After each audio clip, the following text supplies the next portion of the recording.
Hey BookTube and Merry Christmas. I am Charlie from Reader to Writer, and today I am doing my November 2018 wrap-up. I'll start with my stats, and if you want to skip those and go right to the book discussions, I will leave a timestamp down below in the comments. In November, I read 12 books for a total of 4,152 pages, which I was really happy with because it felt like I wasn't reading a lot, and 12 books is a lot, but it's also not as much as I kind of wanted to get to. I had a lot of books that I've been wanting to read before the end of the year, and so I was really happy with the page count that I ended up with. From my 2018 TBR list, I read 4 books, and that brought me to having read this year so far a total of 26 out of 64 of those. I did not DNF any books. From my November TBR list, I have 12 books that I choose at the beginning of each month, and I read 7 of those this last month. Of the books I read, 7 were by female authors and 5 were by male authors. For star ratings, I read 9 5-star reads, 3 4-star reads, and I did not read any 3, 2, or 1-star reads this month, so it was a really good reading month for me, apparently. I read 1 classic, 2 fantasies, 3 mysteries, 2 contemporaries, which is unusual for me. I don't read a lot of contemporaries, but winter is a good time for contemporaries. 1 sci-fi, 1 memoir, 1 historical fiction, and 1 self-help type book. It was a business book called Impossible to Ignore that my husband had bought and loved, and so I read it, and it was really, really good. The books I read, 4 were from the library. I owned 5 of them. 1 was an ebook and 2 were audiobooks. And this month I bought 2 books and I did not donate any books. Now to get into my wrap-up. The first book I read was Alcatraz III, Alcatraz versus the Evil Librarians, number 3, Knights of the Crystallia by Brandon Sanderson, and this is a middle grade series by Brandon Sanderson that is a little bit silly and funny, and Alcatraz has a special talent, and his special talent is that he can break things really well.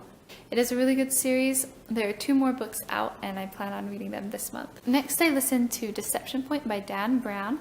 It's a political thriller that takes place during a presidential election.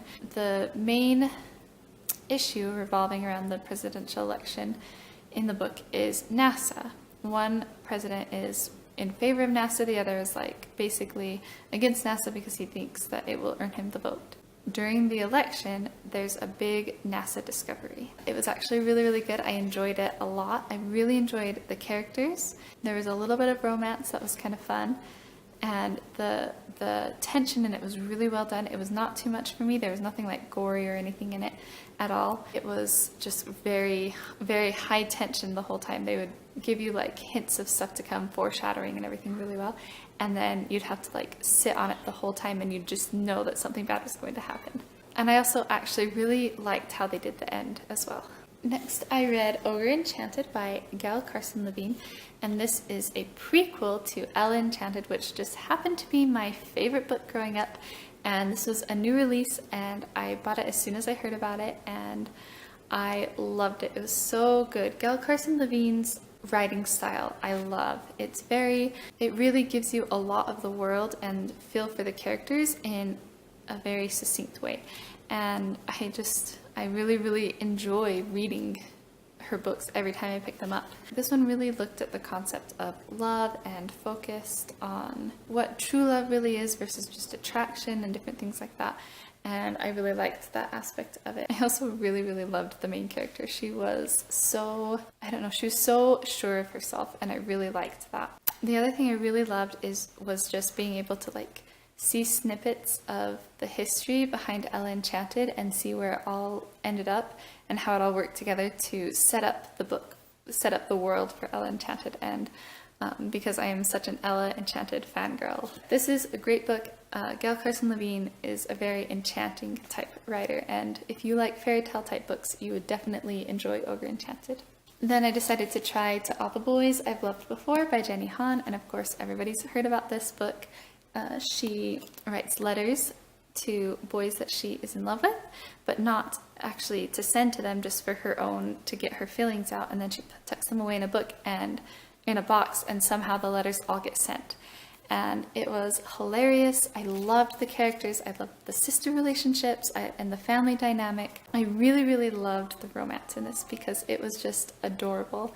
I loved the progression we had in the book with the character because she changes and realizes something as the book goes on.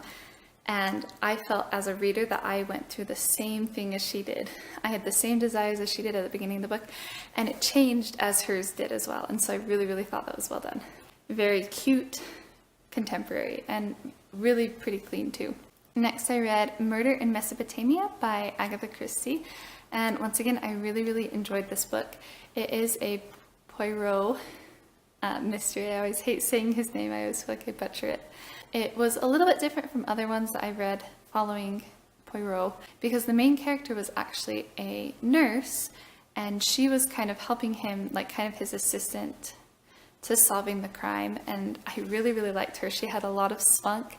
She didn't really like Poirot that much. Like, she kept calling him out on stuff like, he's so weird, what is he doing, you know? And so that was hilarious, and she was just really smart and sassy, and I really liked her as a main character. And the murder mystery was pretty interesting in this one as well. Next, I read Skyward by Brandon Sanderson, and this is his new release in November, and it was his first sci-fi and also his first YA novel, and I thought he did such a phenomenal job with it. The beginning was a little bit slower paced than I was expecting just from some of his other novels, but I think it's because of the genre that he was writing in.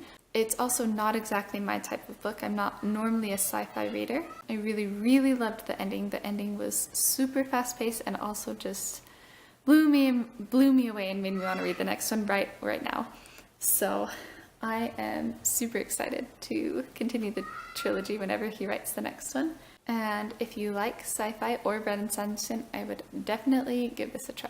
Then I read the first book of the series, A Series of Unfortunate Events, The Bad Beginning by Lemony Snicket. I'm trying to reread the series before the end of the year because I want to read the last book because I've never read it before and I want to know how it ends. But there are some books in the middle of the series because there's like 13 books, right? So there's some books in the middle that I'm like kind of hazy on that I kind of remember, but I don't really remember. I obviously remember the first ones really well, partially because of the movie. It was really good still. I enjoyed it. I definitely enjoyed it more as a child than I did as an adult. There were some annoying parts, it's just like frustrating. The adults in the book are just so frustrating, but then the Baudelaire orphans are like so amazing that it like makes up for it. They're so proactive and capable, and you just really love them and root for them. It's a quick read as an adult. I think I read this in a day, and I'm pretty sure I could read pretty much all of them in like a day if I wanted to, so I might be able to finish the series before the end of the year. We'll see. Then I read Up From Slavery by Booker T. Washington, and this is Washington's memoir, and he was a slave as a child during the Civil War. And then because of the Civil War, the slaves were set free, they got freedom, and it was kind of his life story moving from a child slave to being one of the most influential men in the country during his time. And he was very influential and did a lot of really cool things with his life, and I loved reading his memoir.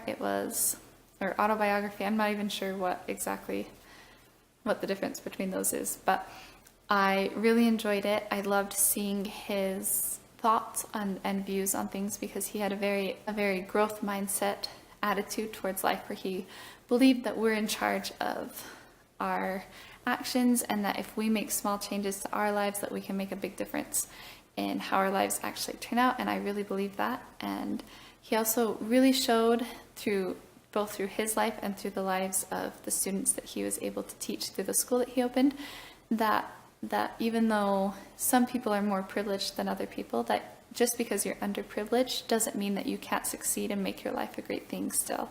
And I love that idea a lot. One thing about the book is that it was a little bit tedious at times. He went into a lot of the nitty-gritties about things like running his school and just details about the speeches that he gave that weren't quite as interesting to me personally, but I still overall really enjoyed the book. Then I read Little House on the Prairie by Laura Ingalls Wilder, aloud to Parker and Ashton in their 4 and 2. We really enjoyed it. We read half a chapter to one chapter a day.